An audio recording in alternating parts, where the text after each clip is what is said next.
Nekat serang bandara, Jenderal Kopassus kirim pasukan hantu laut, libas 10 OPM. Berani serang bandara dan pesawat komersil, Jenderal Kopassus kirim marinir alias pasukan hantu. Pasukan hantu dikirahkan untuk mengejar kelompok organisasi Papua Merdeka (OPM) yang beraksi di Bandara Nop Goliat, Yahukimo.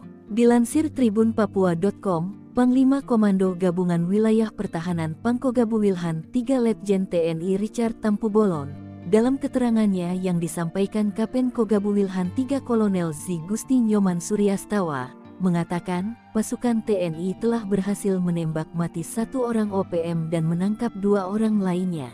Satgas Marinir jajarannya yang melakukan pemantauan dan pengejaran terhadap kelompok bersenjata, pasca KKB melakukan penembakan terhadap pesawat Wings Air, ujar Suryastawa, Kamis tanggal 22 Februari tahun 2024. Penyergapan terhadap kelompok OPM diawali saat pasukan TNI Satgas Yonif 7 Marinir pimpinan Mayor Mar Haryonon membuat pagar betis di bandara.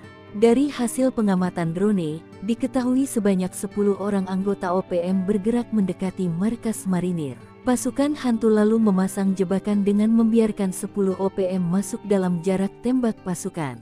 Saat disergap, OPM terkejut dan tak memberikan perlawanan berarti, 1 orang tewas ditembak dan 2 lainnya berhasil ditangkap pasukan hantu.